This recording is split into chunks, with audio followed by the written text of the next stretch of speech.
E hoje foi o lançamento da Nikon ZR, a nova câmera de cinema da Nikon. Uma câmera bem interessante, com vários recursos, porém um pouco confusa na estratégia ali. Parece que tem algumas coisas ali que são um pouco confusas. Eu vou trazer para vocês minhas opiniões sobre essa câmera, as especificações, todos os detalhes que eu consegui ver até o momento, beleza, pessoal? Então um vídeo em português BR com diversas informações aqui para vocês, informações de vários reviews que eu vi, de várias análises de sites, enfim. Vou trazer tudo aí mastigado aí para vocês em um vídeo mais rápido possível, beleza? Vamos lá então. Ela tem um sensor de 24 megapixels, um sensor parcialmente empilhado, então o mesmo sensor da Nikon Z6 Mark III. Então um sensor já aprovado aí no mercado, um sensor interessante, né? É um sensor mais rápido do que os convencionais, né? Porque ele é parcialmente empilhado, porém não é exatamente um sensor empilhado, então ele tem algumas deficiências em relação ao outro, obviamente. Mas é um sensor muito interessante, um dos melhores que tem no mercado aí nessa categoria. 24 megapixels, então a câmera pode ser usada também para fotografia, né? E tem 6K 60p e 4K 120 fps e faz gravação em RAW, muito importante aí. Ela tem o RAW da Red também, então ela trouxe recursos da Red. No corpo da câmera já mostra ali Nikon e Red, ali na telinha fechada já mostra as duas informações, né, as duas marcas ali, porque foi feito em parceria, né, em conjunto, as duas marcas fizeram. A gente sabe que a Nikon comprou a Red, então ela tem ali o domínio ali, podemos dizer assim, sobre a Red. Então as duas fabricaram essa câmera aí, né, em conjunto aí, trazendo tecnologias da Nikon e da Red, tudo em uma câmera só, uma câmera muito compacta. Isso é bem interessante. E essa câmera ela veio para competir, é isso que traz uma certa confusão, que teoricamente ela veio para competir com a FX3, porém ela tem muitos recursos. Tem muitos recursos da FX3 que ela não conseguiu copiar, não seguiu, né? Então é um pouco confuso essa questão de marketing. Eu não sei se ela de fato veio para competir com a FX3 ou um pouco abaixo disso, né? Para mim ela veio numa categoria totalmente diferente ali, porque ela traz recursos sim de cinema, porém ela parece mais uma Sony ZV-E1, que é um modelo full frame ali, que usa o mesmo sensor da FX3, porém uma versão mais voltada para vlog. Apesar que ela tem muitos recursos também de cinema, então é um pouco confuso aí essa questão do marketing, porém é uma câmera muito interessante também. De certa forma ela tem muita coisa que compete, até superior à FX3, né? A gente vai citar todos eles aqui. Eu estou com a colinha aqui, por isso que eu olho aqui para baixo. Então já falando aqui de duas desvantagens enormes que essa câmera tem, ela tem um micro HDMI, né, ao invés de HDMI full size, então é um micro HDMI que tem uma facilidade ali de quebrar e tal. Enfim, é um problema aí que essa câmera deveria vir com HDMI full size, como nas próprias Nikon, na linha Z tá vindo com HDMI full size, né? Nessa daí não veio, apenas um micro HDMI. Apesar que também de destaque ela tem uma tela impressionante, muito boa, a gente vai falar sobre isso. Mas às vezes pode ser necessário usar um monitor e é micro HDMI, é bem ruim isso aí. E também vem com micro SD junto. Sabe, qual o sentido desse micro SD? Imagino que seja para carregar LUTs na câmera, mas assim, não serve para gravação simultânea, né? Micro SD vai ser totalmente limitado pelas especificações dessa câmera aqui, com certeza não vai servir para gravação simultânea apenas no cartão CF Express, o cartão principal. Então, sobre specs de gravação, ela faz 6K, 60p, ela faz em RAW da Red, ou N-RAW da Nikon, ela faz também ProRes RAW, então tem especificações aí de sobra. Eu vou deixar um print aqui que eu consegui aqui para vocês com todas as especificações. Ela também faz ProRes em HQ 422, então ela tem ali o formato já comprimido, H265, enfim, tudo que você espera em uma câmera dessa categoria. Ela também tem 4K 120 fps, mas aqui a gente já vê uma deficiência, porque esse 4K 120 fps tem crop de 1.5 vezes, né? Então é um APS-C basicamente. E isso aí é inferior em relação à FX3 e à Canon C50, que eu trouxe informações sobre ela ontem, que ela foi lançada ontem, dia 9. Então, ela tem ali limitações em relação a essas duas câmeras, porém, né, já é legal. Eu acho que poderia ser 4K 120 sem crop, seria interessante. Ela, pelo que eu vi também nas especificações, ela faz o 4K 60 com oversample de 6K. Então, é bem interessante, é o mesmo que a Canon está trazendo na C50, né, oversample de 7K, no caso da Canon.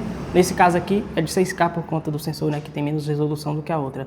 Então, bem interessante aí esse 4K 60 com oversample, né, uma qualidade bem interessante. Ela não tem suporte para lentes anamórficas, né? Por mais que você pode colocar lentes anamórficas nela e gravar, obviamente, mas ela não tem a descompressão anamórfica, né, que poderia ter diretamente na câmera. Quando você vai fazer a gravação com lente anamórfica, você não vai ter essa descompressão, né? Ou seja, vai ter aquele formato todo esquisito ali na imagem, e aí você vai precisar colocar um monitor externo. Ao precisar de um monitor externo, você vai usar o quê? A micro HDMI. Então é uma desvantagem que ela tem aí. Poderia colocar, acredito que ela pode adicionar isso aí via firmware, mas não tem. Então esse é um fato, né? Ela tem também mais de 15 stops de Dynamic Range, então é algo padrão ali nessa categoria. Vai competir ali com a Sony FX3 e com a Canon também C50, que está mais ou menos nessa casa aí de 15 a 16 pontos de Dynamic Range mais ou menos. Então, bem interessante isso aí. Ela tem o ISO de base dupla, assim como a Canon, em 800 e 6400. Eu estou falando da Canon C50.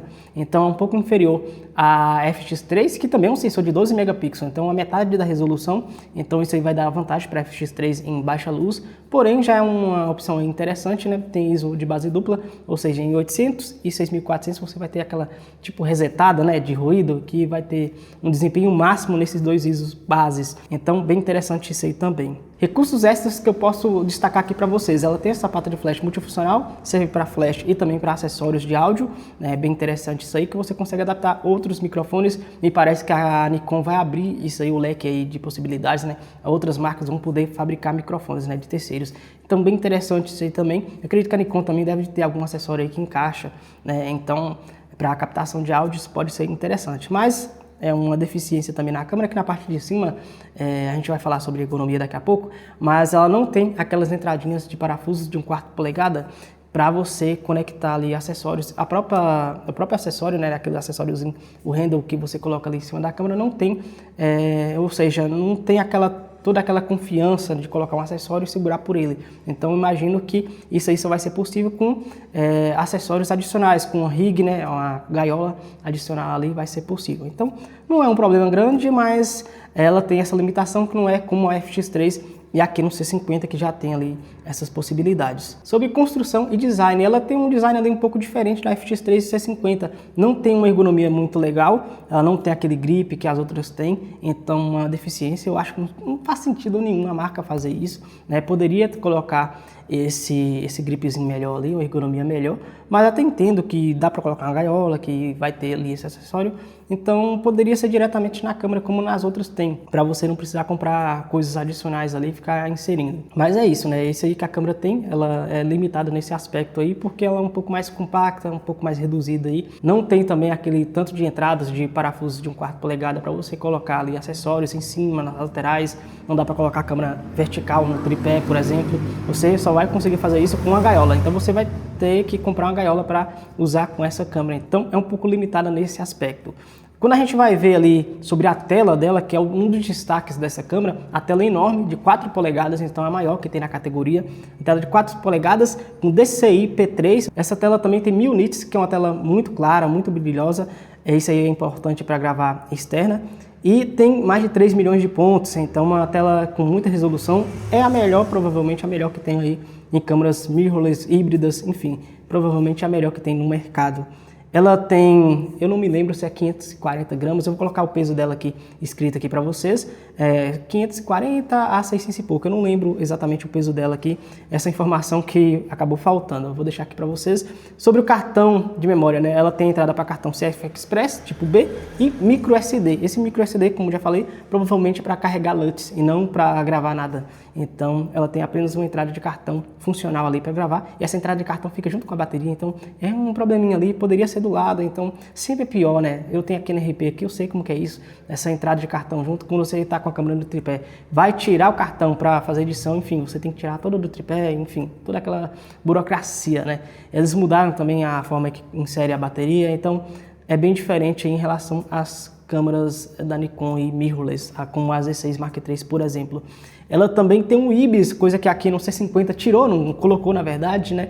Esse IBIS, ela tem o IBIS de 7.5 stops, que é bem interessante, tem uma estabilização ali mediana, né? Eu vi gravações feitas com a câmera na mão parada e funcionou muito bem, porém andando ali ela tem umas trepidações ainda, não é tão perfeito quanto outras marcas, como Panasonic, por exemplo, que já conseguiu um resultado muito melhor com o IBIS deles. Então é um IBIS interessante, né? 7.5 stops de acordo com a Nikon, mas ainda com estabilização ali que pode ser melhorada futuramente, quem sabe aí, com atualização, mas poderia ser melhor nesse aspecto. Sobre botões personalizáveis, uma deficiência grave que essa câmera tem, ela quase não tem botões praticamente, diferentemente da Canon C50, que lançou 14 botões personalizáveis, mais 5 botões nativos ali da câmera que provavelmente não dá para personalizar, então são 19 botões no total. A Canon C50 tem. Essa daí tem pouquíssimos botões, tem uns 3 personalizados em cima, alguns outros ali muito limitados. Eu vou mostrar para vocês as imagens aí dessa câmera, então muito limitado nesse aspecto. Poderia ter mais botões, poderia ter mais opções de personalização. Então eu acho que ficou faltando muito o layout da câmera, ficou muito assim, muito compacto, poderia ser um pouco melhor, né? Poderia ser um pouco maior, com mais opções, mais botões, né? Enfim, e encaixes também ali para você colocar acessórios nos encaixes de parafuso, né, de 1/4 polegada, seria interessante. Agora, uma novidade que essa câmera trouxe aqui, que nenhuma outra câmera tem no mercado na sua categoria, é o áudio de 32 bits float. Eu falei no vídeo da C50 que não tem, só tem 24 bits nela.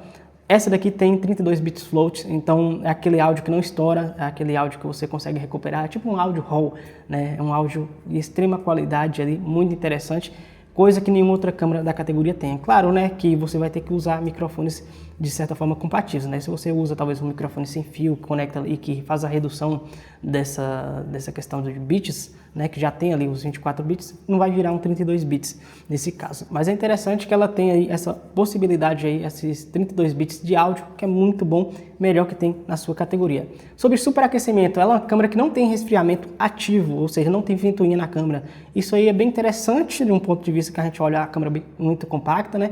Mesmo que eu gostaria que tivesse a ergonomia melhor, mas o resto da câmera é muito compacta, não tem saída de ar, entrada, enfim, vai ser melhor vedado em comparação às suas concorrentes. E aí a gente pode pensar que ela teria superaquecimento por conta disso, né? Que o resfriamento dela é passivo, não é ativo, né? Ou seja, não tem ventoinha, é apenas o corpo da câmera ali que tem um resfriamento passivo para resfriar, né? Com a troca de temperatura com o ambiente. Então ela tem ali limitações, entre aspas, nesse aspecto, porém, pelos testes que eu vi, ela faz gravações longas sem superaquecer, então praticamente não é um problema para essa câmera, que ela consegue lidar muito bem com essa situação. Eu vi testes aí no YouTube de pessoas fazendo gravações em 6K, Red RAW, 24p, gravou por 1h40, né, 1h40 de gravação, sem nenhum aviso de superaquecimento, bem interessante aí. Obviamente que a bateria dela dura um pouco mais. Ela fez aqui com a bateria, ela fez uma gravação de 2 horas e 2 minutos, já vamos falar aqui da bateria, né? Já vamos incluir aqui essa informação. Gravação de 2 horas e 2 minutos em 6K, 24p, Red RAW, ou seja, é o melhor que tem aí da Nikon. E ela fez em 2 horas e 2 minutos, mais do que a C50, por exemplo, que faz o 7K 24p Open Gate a mais ou menos 1h33, então ela tem uma bateria ali com uma autonomia melhor ainda. Então bem interessante, fez gravações em 5 horas de gravação, 4K 60 com subamostragem, né? Que eu já falei que ela tem esse 4K 60 que pega o 6K e faz um 4K, então 4K 60 com subamostragem, por 5 horas de gravação usando a entradinha USB-C que ela tem, né, para fazer o carregamento. Então usando essa entrada USB-C, que superaquece menos do que usando a bateria normalmente, né? E também a bateria tem a limitação, né, de duração. Então ela conseguiu fazer esse vídeo comprimido em 4K 60 a 5 horas de gravação sem superaquecer e sem nenhum tipo de aviso, de problemas, enfim.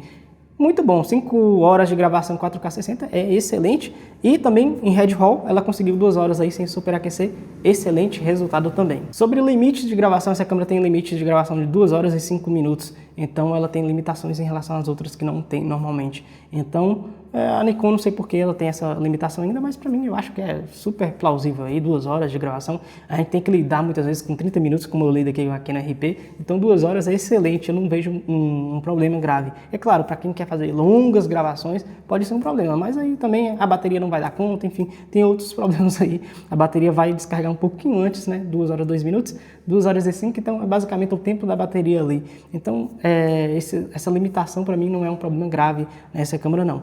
Ela custa aproximadamente $2.100, eu vou colocar o preço dela aqui exato, se for um pouco diferente disso, eu acho que é 2.100 pelo que eu vi, é o menor preço que tem na categoria no mercado. Se for competir com a FX3 e C50, ela custa basicamente a metade, então é muito interessante o preço dela e oferece quase que os mesmos recursos, né? Em relação à FX3, ela tem ainda mais resolução, né? O 6K60, apesar que no 4K120 é cropado, mas tem 6K60 e o 4K60 com sobreamostragem ainda, então bem interessante. Parece muito com a Canon, mas não tem o Open Gate, como a Canon tem. Então ela tem limitações, né? É claro que o corpo da câmera é muito mais limitado do que essas outras, né? Que tem muito mais recursos diretamente no corpo, mas ela tem também 32 bits, não tem gravação simultânea em 2 cartões, então para quem trabalha profissionalmente pode ser uma deficiência.